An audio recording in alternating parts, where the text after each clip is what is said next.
Yeah, here we go now, baby. Right back into the action for another day of the week. Welcome to the Thursday, the Halloween edition of Before You Back here live right now on the Cabbers YouTube channel and on X, of course. As you can see, I am dressed as Mario from the popular video game Mario Brothers. Have you ever heard of it? Many popular spin-offs: Mario Kart, Mario Party, Super Smash Brothers. Some of you guys might be familiar. Okay, great big show planned for you guys today. We have a very interesting looking Thursday night football game going down in beautiful New Jersey, East Rutherford. The Jets playing host to the Texans. We'll do a little recap of the World Series. A little sad today, no baseball to bet on for a couple months now. Congratulations to the Dodgers for wrapping that up. Very dramatic win by them last night. Jake Butt will be stopping by our weekly conversation on the big games in college football, one really big one in particular, and some of the top storylines in the NFL. Then in the back end of the show, Jon Metler will be here. We have, I believe, 4 total NBA bets tonight, light schedule in the NBA. So 3-1 night for me last night. I was about this close to tweeting out 4-0 sweep. Give me likes and engagement on Twitter because I went 4-0. But yeah, it was a 3-1 night. Good night overall. We missed the over in the Grizzlies game by 1 bucket. So that kind of stung. They scored 16 points in the fourth quarter. Come on, Memphis. God damn it. But 3-1, I'll take that any night of the week. I will take it last night. Okay, so if you guys want to participate in the show, very easy to do so. Hit up that live chat on YouTube, on X. Let us know what you were betting on tonight. What are you betting on this weekend? Let us know why. We will read a few off throughout the course of the show. Okay, let's get into it with my first guest, the man with the sexiest smile and the sexiest mustache. Oh, it's falling off. In all of sports betting. We are in the Halloween spirit here. Our guy, Jingles, here to help me break down the Thursday night football game, our best bets for tonight. We have 5 total. Let's quickly start, though, by putting a bit of a bow on the Major League Baseball season. So very easy, obviously, to kill the Yankees. They must have been feeling pretty damn good about themselves, up 5-0. And then they just had the inning from hell.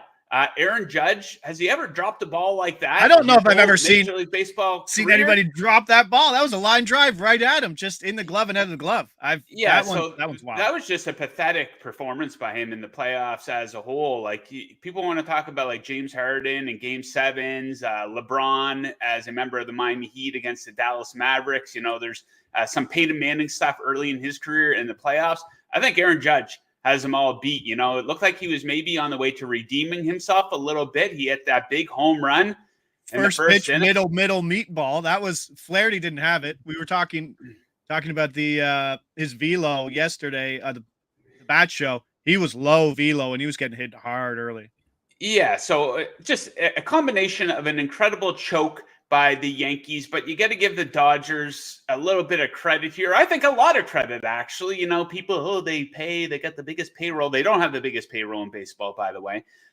So that's not a legitimate complaint. Any team is welcome to spend as much money as the Dodgers do, but they were down multiple times here. They were down 2-1 to the San Diego Padres to come back and win that series. They're down 5-0 last night. They got a couple of breaks and they took advantage of it. So credit to LA. What was Garrett Cole doing not covering first? Like, he made the break and then he just stopped going.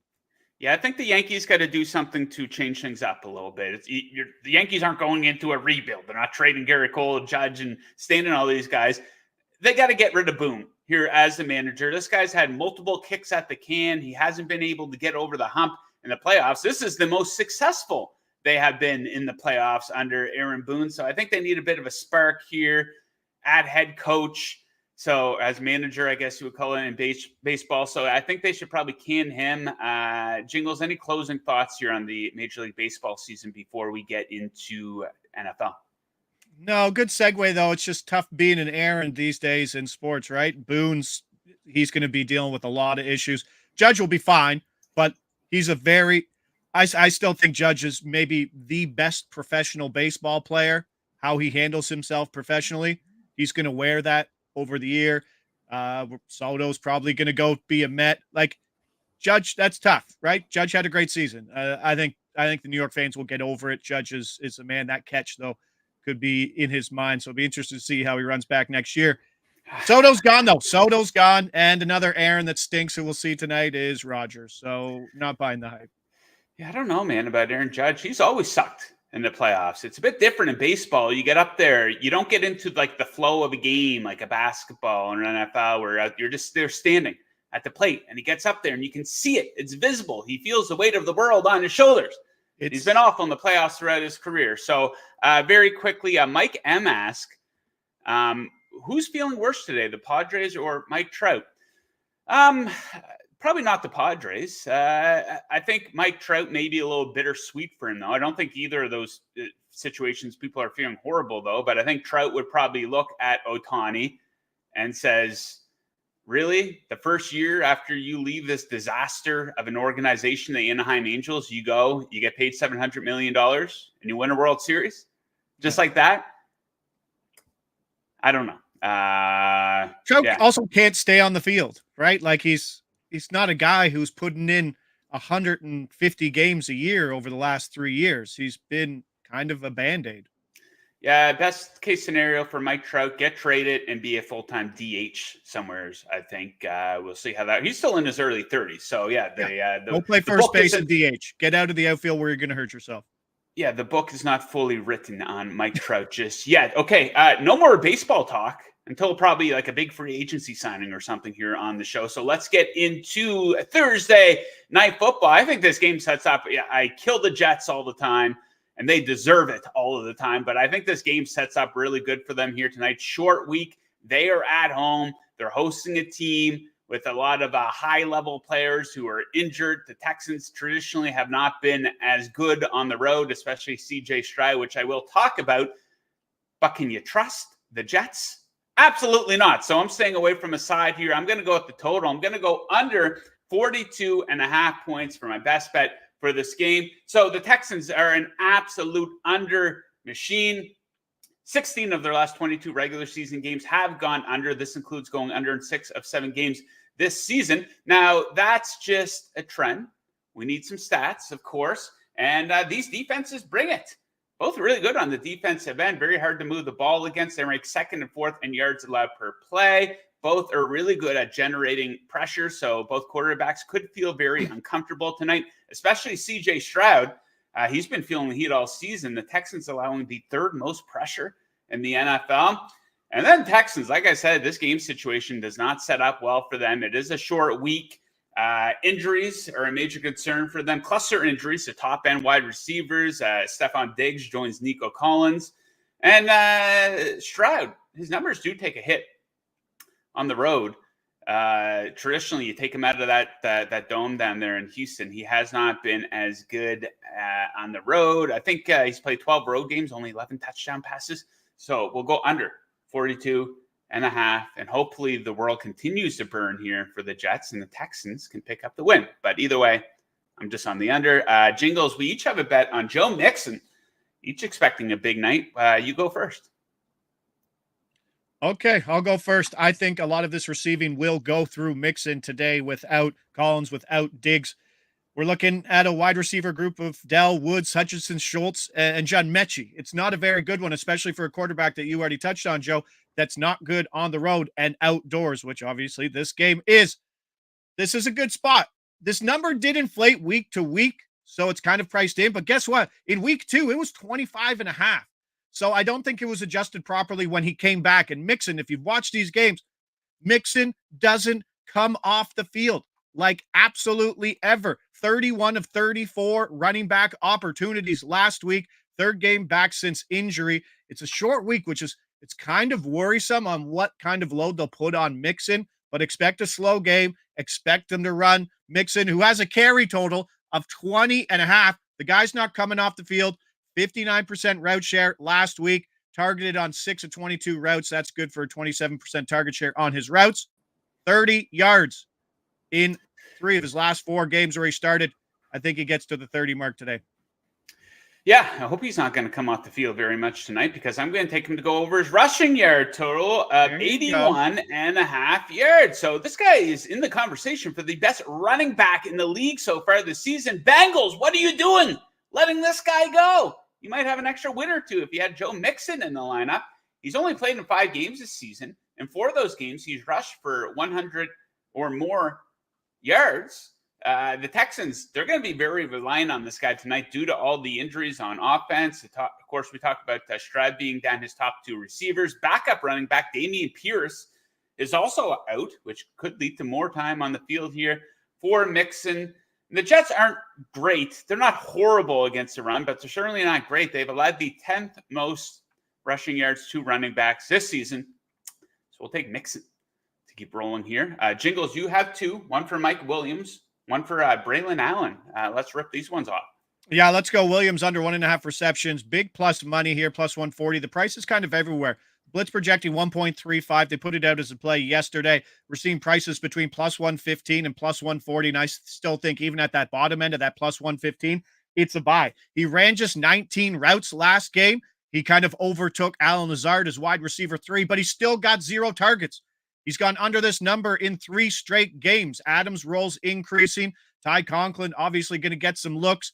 Hall didn't really do much in the passing game last week. He could absorb more targets today. And there's a lot of injuries to the O-line. And it's honestly Mike Williams, who's not good.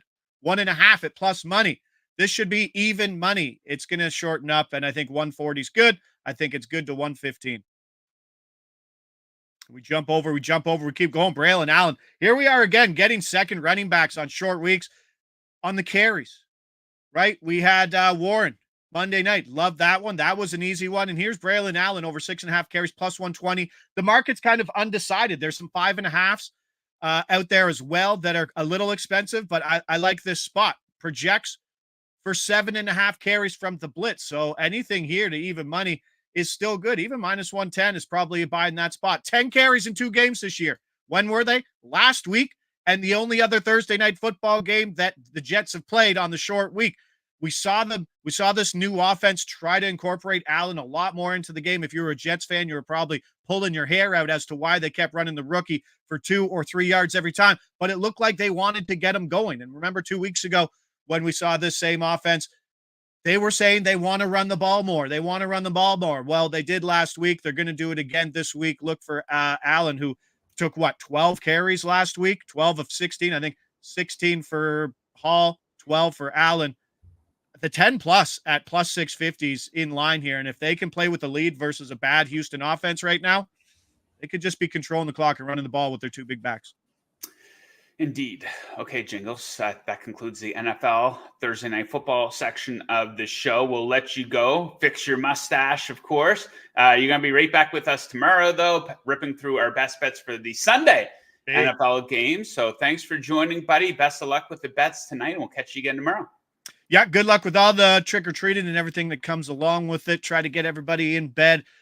Why are you rushing me to bed, everybody, for 8:15? Well, I got to go watch Aaron Rodgers try to be awful again in prime time. Can we stop getting games at MetLife Stadium in prime time? But some better prime time games coming this week. We get Mahomes on the Monday night or so. A little action there. But enjoy Houston versus the Jets for Thursday night. Thanks, Joe. Have a great Halloween, guys. Indeed. Take her easy, buddy. Okay. Earlier this morning, I spoke to Jake Butt, weighing in on some of the top storylines in college football and the NFL. Let's throw to that interview. All right. It is now time for our weekly conversation with former Michigan Wolverines tight end, former Denver Bronco, current analyst for the Big Ten Network, our guy, Jake Butt. Jake, what's up? Not much, Joe. What's up? It looks like it's Halloween. I wish I was doing as good. Harbaugh would always ask us, who's got it better than you? Who's got it better than you, Joe, man? You came to play today on Halloween Day.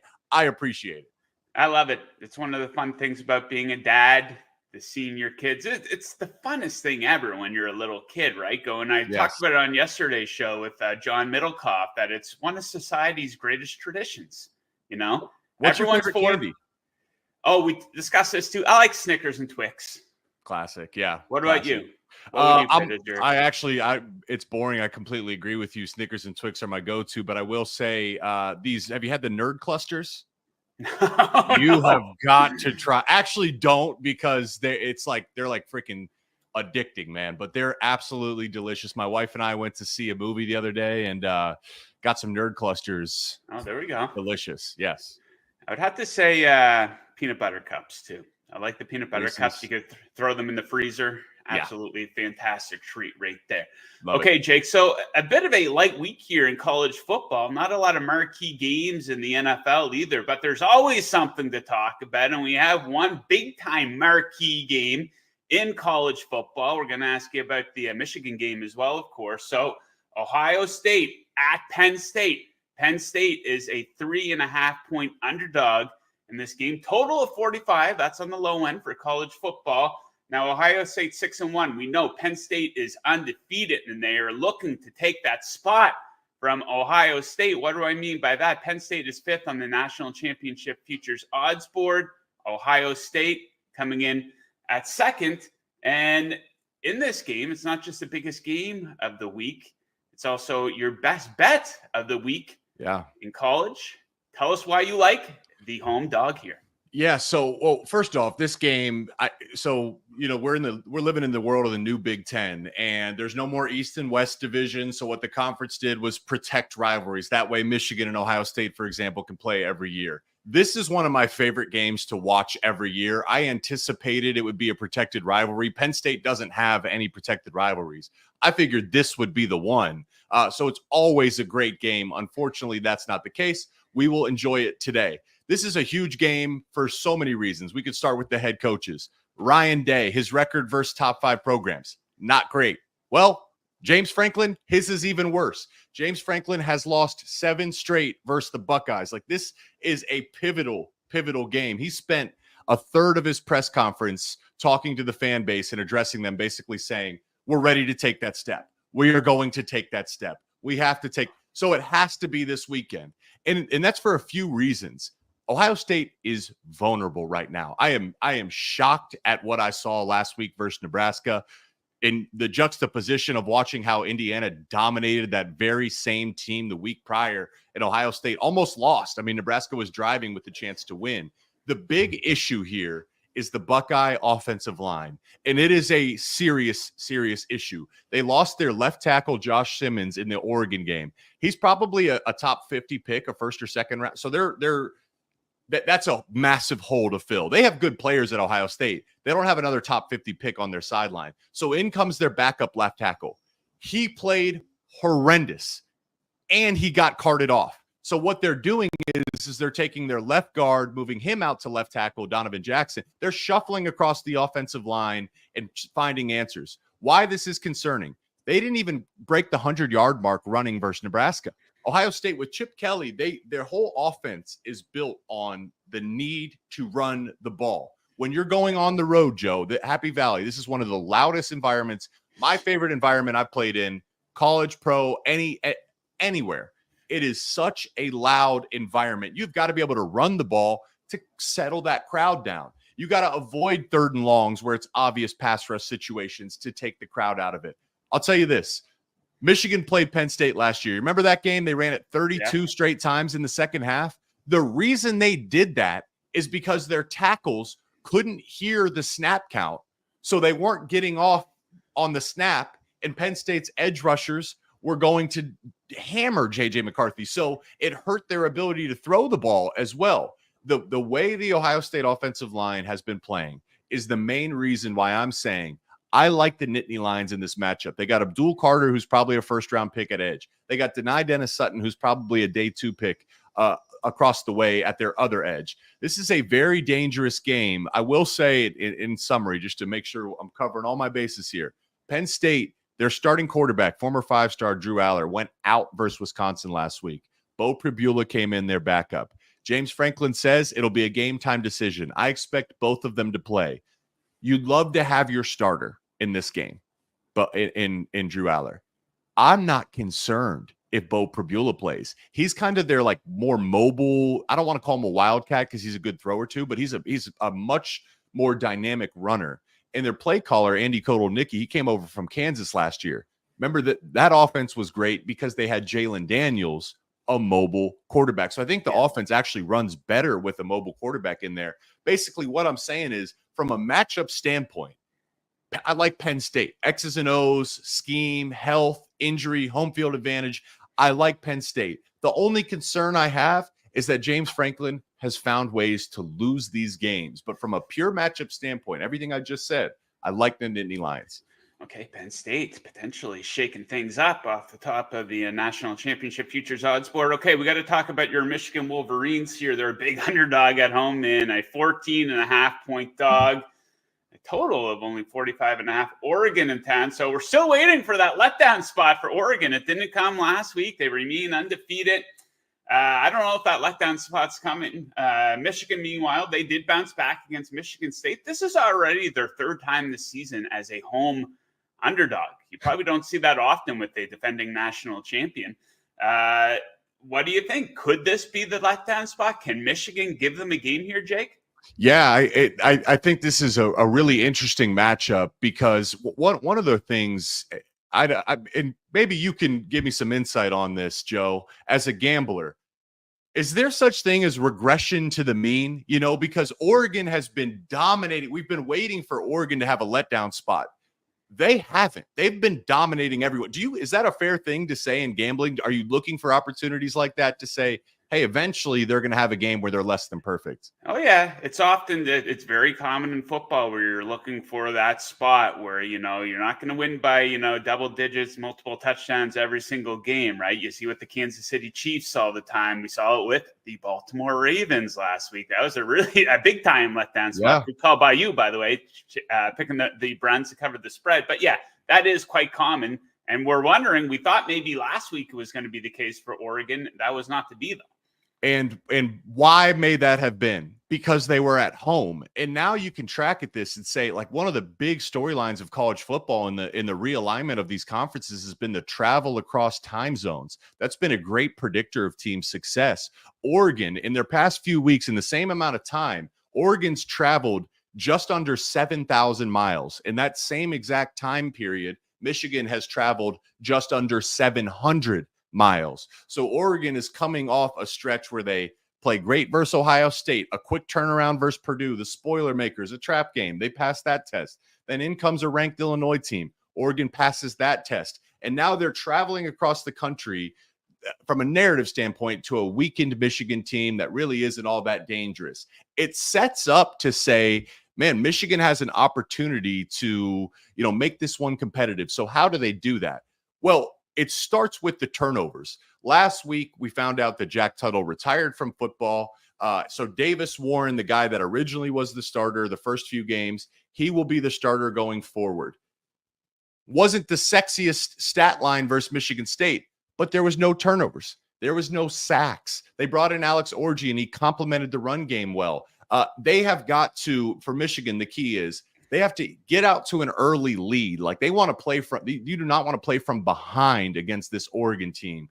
And then on the flip side, they got to defensively, they have got to get off the field on third down. And I'm looking at their defensive line because we know Oregon with Dylan Gabriel and Tez Johnson, Evan Stewart, Terrence Ferguson, their tight end, this offense, they are flying. They are flying at you full speed. So Michigan's D-line has to win. They've struggled to get off the field on third down. That cannot be the case if they want to win this weekend. But they need some help from Oregon. If Oregon comes in mentally not juiced the way they have been these past few weeks, I think there's an opportunity for Michigan to make this one interesting. Okay, let's shift on over to the NFL. We got to get your thoughts on this Thursday night football game. If ever there was an opportunity for the Jets to stop the bleeding, there's a lot of things in their favor here tonight. Short week, they're at home. The Texans are really beat up. The Jets have been a small favorite throughout most of the week. It's at around 1.5, 2 right now. Can the Jets pick up a W here, Jake? Like this team, it's getting embarrassing. Yeah, it is. And there's two ways to look at it and say, man, this team it's been embarrassing and they may throw in the towel for the season, right? Like I just can tell you teams, there's an emotional side to football where teams realize that they're not going to make it. I don't think the Jets are looking at that roster, especially with Aaron Rodgers at quarterback and everything he comes with. I believe the Jets are still saying, guys, we're much better than our record. I mean, they gave that game away last week. Truly unbelievable to watch them give that game away. I believe they're better than their record. And this the timing of this game comes at a beneficial opportunity for the Jets, because here's the Texans on a short week. I believe they've had multiple road games in their past. I think 3 of their 4 games have been on the road, and that's in the last 18-day window. So they've been traveling around a ton. Another long flight on a short week, and then they're hurt. They're without Nico Collins and Stephon Diggs. Like, those are 2 of their best players, regardless of position. This one has to be a game for the Jets to win. I do believe they win, but I believe it's going to be a low-scoring game too. You look at some of like the advanced statistics. The Texans, the advanced statistics love the Texans defense. So the one thing I'm most certain of, I believe this will be a low-scoring game.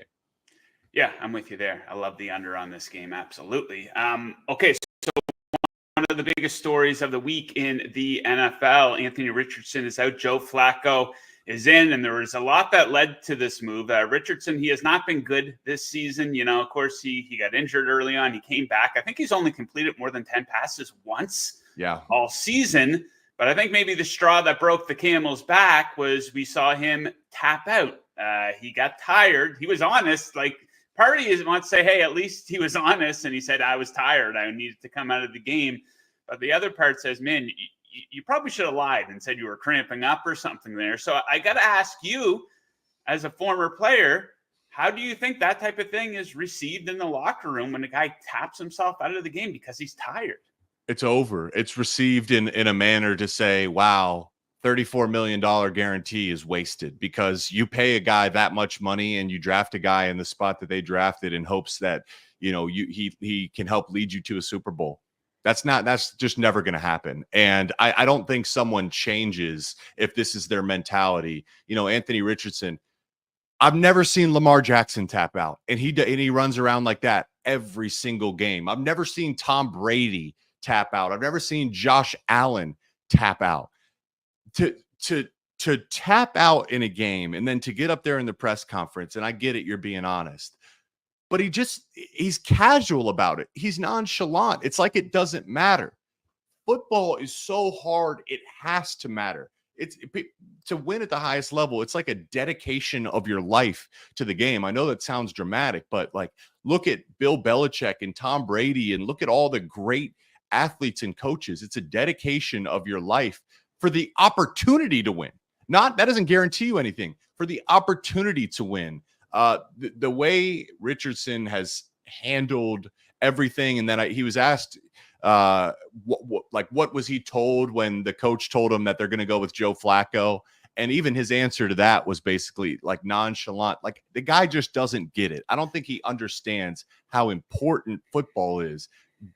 People provide for their families based on how the quarterback plays. Like, everyone in that organization is dependent on winning, which means how does Anthony Richardson play? That comment makes me seem like he just thinks this is a game and not life, and not that there's jobs on the line and people are trying to feed their wives and children. It's beyond me, Joe. It's beyond me. And I can never imagine saying that myself. I also know that front office has to realize there's no coming back from this. I don't think he could ever start a game for the Colts again. You're not winning anything meaningful with that attitude from your starting quarterback. Yeah, it's tough. Still just 22 years old. I'm sure he'll get an opportunity sometime down the line, but hopefully he can learn from this experience. Okay, let's turn to something a little bit more positive. Let's talk Kansas City Chiefs football. Still undefeated here on the season, but they're not exactly blowing anyone away with their play, especially on the offensive side of the ball. I think they're still 6 in point differential, despite being undefeated here on the season. But I think if you ask most people, if you put the Kansas City Chiefs on a neutral field with any other team in the league in a win or go home game, you're going to take them because they got that quarterback and that head coach. But Jake, if you needed to pick one team in the NFL to knock off the Chiefs, what team would you go with? I'm going with the team of destiny, the Detroit Lions. They have been so impressive. Real quick, though, shout out to the Chiefs, because this is what a healthy winning organization does. Like, they don't care. They're not tied to making it look a certain way. Patrick Mahomes, his ego isn't saying, I need to be the best quarterback in the league. They're finding ways to win. That's what good organizations do. And that's why I like the Lions too. This team has been a team of destiny since Dan Campbell walked in the building. I go back to a few years, and a lot of teams that struggle, they prioritize talent. They want to get talent in the building. Dan Campbell says, forget talent. It's culture first. It's identity first. And what that means is you have a team that's extremely stable. They're very clear on who they are and who they want to be. And what's the most impressive thing, I think the most encouraging thing, is success is a double-edged sword. It can be poisonous to you. It is seductive. When you're winning games, it's easy to say the work is done and we're rolling. Man, it's easy to enjoy it. Of course you should enjoy it. But the Detroit Lions continue to play each week pissed off, like they're counted out, like they're the underdogs. Just like Dan Campbell said, they're biting kneecaps on their way up. They have dominated their opponents. Jared Goff is playing like the best quarterback in the NFL, a guy that was counted out and now back in it. Think about emotionally what that does for the team. The run game's dominant. The passing game is capable. They are so impressive. That would be a fun Super Bowl. I think I'm rooting for that to be the Super Bowl matchup. Chiefs, can they do the three-peat versus the Detroit Lions? Can they overcome the history of that organization? That's probably my Super Bowl pick right now anyways. Yeah, I picked the Lions to beat the Chiefs going into the season. So nice. Looks like we're on pretty good pace to potentially see that matchup. Yeah, I love the rebuild, the way that the Lions did this. This should be the blueprint for a rebuild. They tore it all down and then they built it out from the lines out, right? They get the big-time offensive linemen. Good job with some guys on the defense. And they hit on a couple skill guys. They said, we're going to give Jared Goff a chance after the Rams. Kind of threw him under the bus on the way out of town. Yep. So, yeah, it's a fantastic story. Love to see that. So we still got a long way to go here in the NFL season. We're only at the halfway point.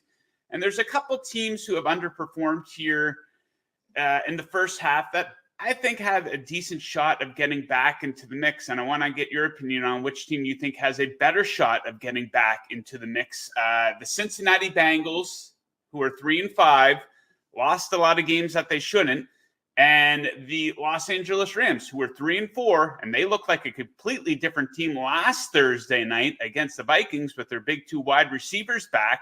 So if you need to take one of those teams to get into the playoffs, who would you go with? I'm taking the Rams right now. And there's a similar, as I was looking back on this. So in 2023, that team came off a bye. And they ripped off 7 wins after a 3-6 start, right? So this is something they're familiar with. And with Sean McVay, the way he is as a coach, they're a team that can get hot. They're like the Golden State Warriors in basketball. They can get hot and watch out. So they have a 1-4 start. Now they've ripped off 2 wins. That momentum is extremely important. And you add it with the health. You mentioned their 2 receivers coming back.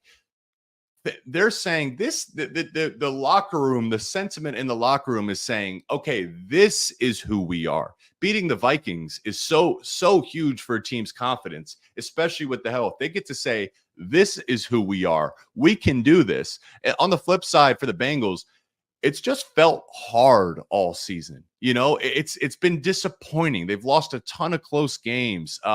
They've just found ways to fall short. They played the Eagles last week and got freaking dominated, right? Like that was a critical game. That was a benchmark game for them. Had they won, I'd probably pick the Bengals. But the way they lost, that's not serious. It's a different sentiment to the way the Rams played against one of the NFL's best in the Vikings. So give me the Rams.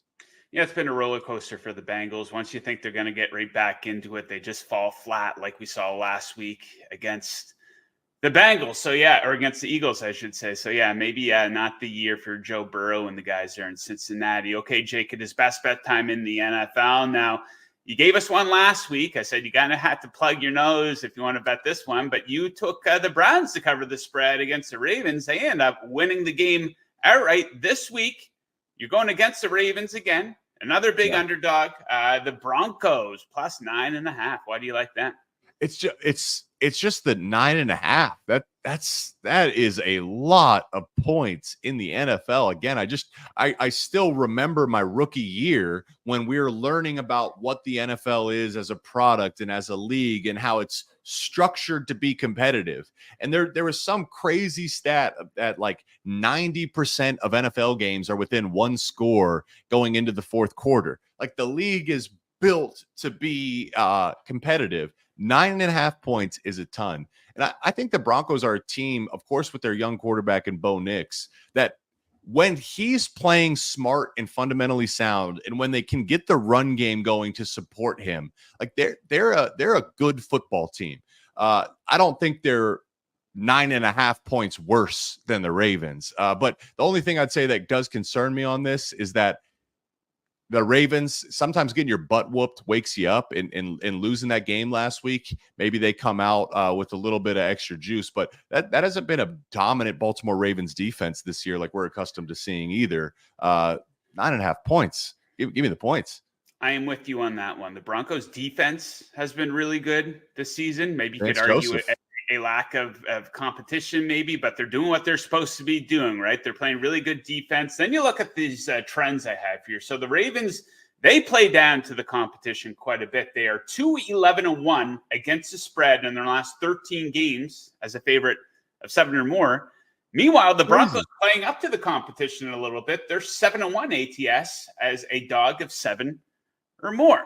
So I don't think the Broncos are going to win this one outright, but I think they can be competitive and give the Ravens a game here. Yeah, so that should be interesting. Yeah, the Broncos in playoff contention here at the midpoint of the season. Okay, Jake, we will leave it at that, though. Thanks again always for joining. Best of luck with those picks here this weekend, and best of luck with your work with the Big Ten Network. Real quick, did you watch that Yankees game last night? Oh, yeah. What the heck is that? That was crazy. Dude, I was ready to be like, because we talked about it on yesterday's show about that's going to be a very long flight back to Los Angeles if the Dodgers aren't able to close this one out. And the Yankees had all the momentum in the world, up 5-0.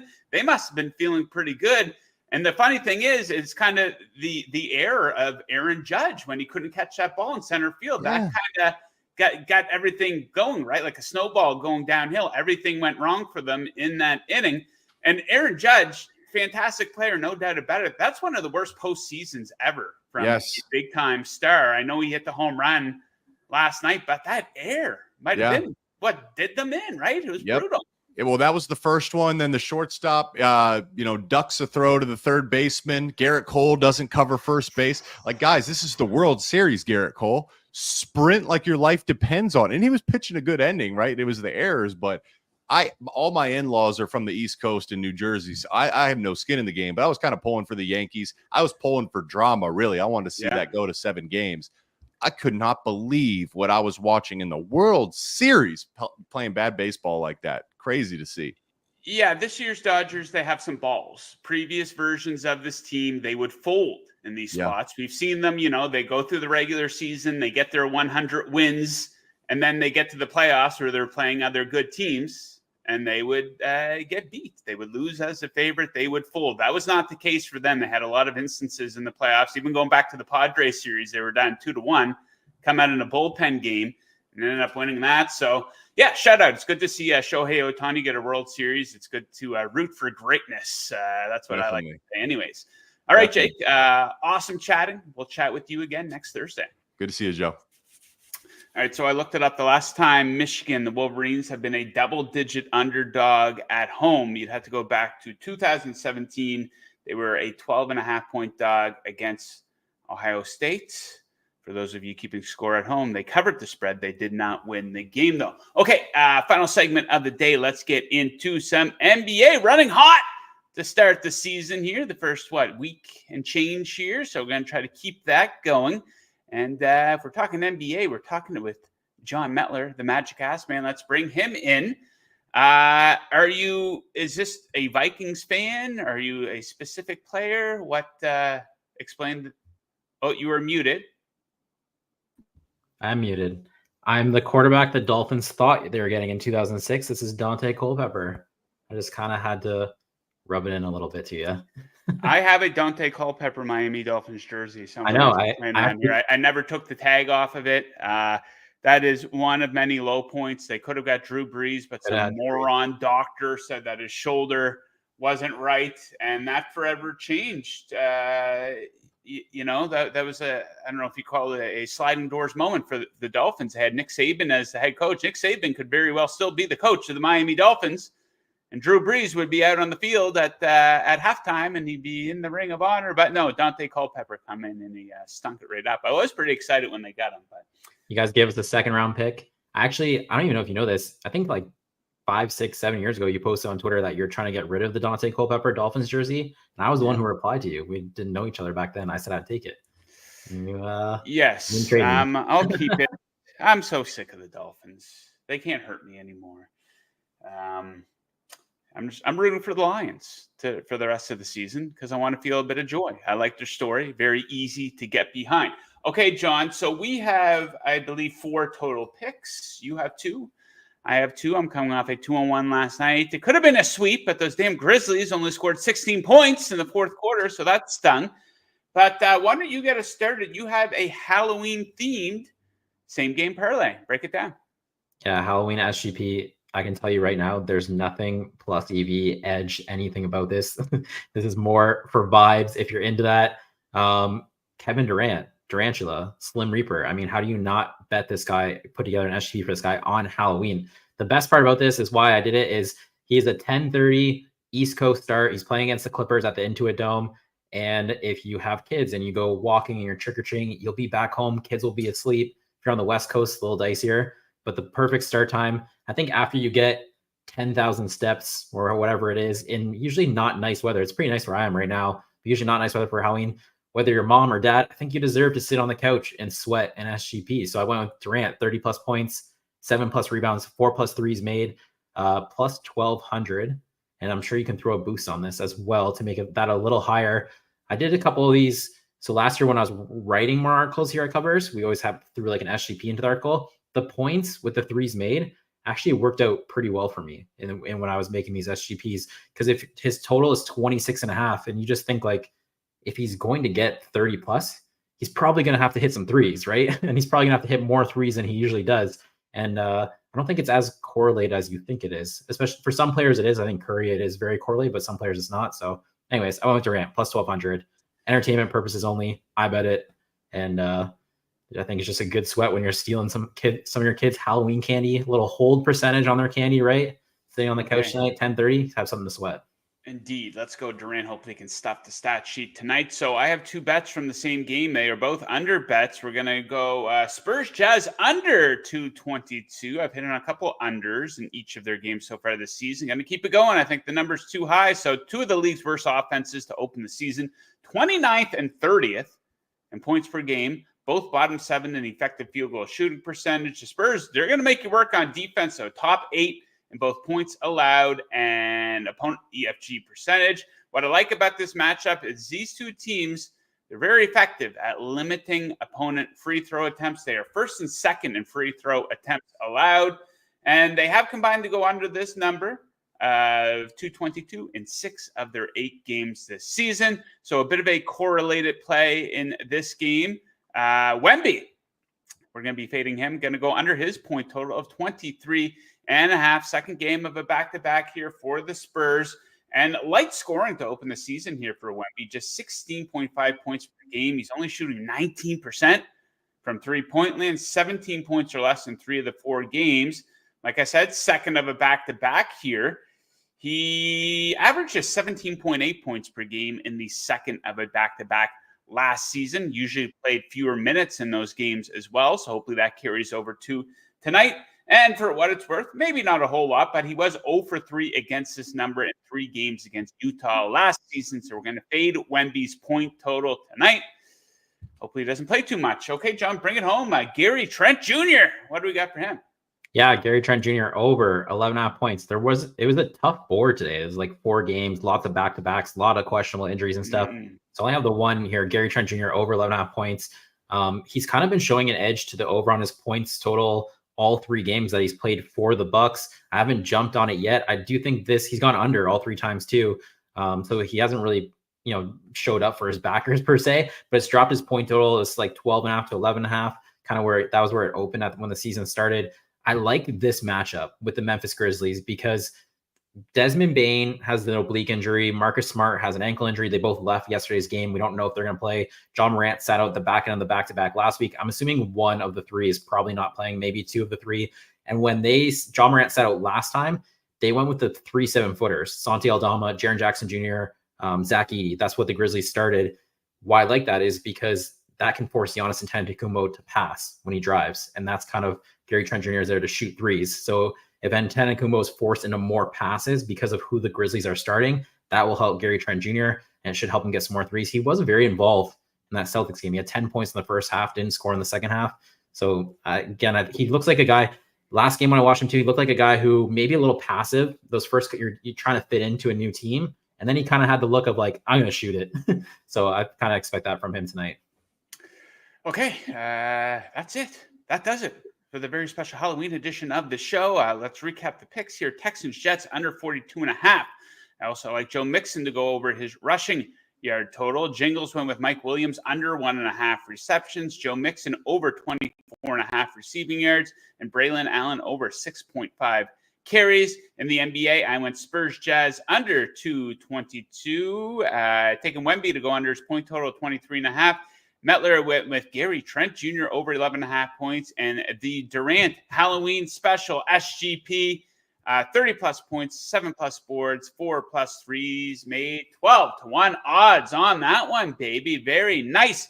Okay, so we're going to be right back with you guys tomorrow. It is the Mega Football Friday edition of the show with a little bit of NBA at the tail end, of course. A lot more to choose from in the association tomorrow. And it's still such a busy time in the sports world. No more baseball. College basketball starts on Monday, though. So we're going to have a special college basketball. I don't know if you want to call it a season betting preview potentially. That will be on Monday's show, though. So make sure you check that out. But that is it for today. So thank you to all of my guests for joining. Thank you to producer Mick for producing a great show today. Thank you to BetMGM for sponsoring the show. And thank you to all of the great viewers for tuning in, guys. Be safe tonight on Halloween. Have a great time. If you have kids, if you're going to a party, have an absolute blast. Best of luck with your bets, and we will catch you guys again tomorrow.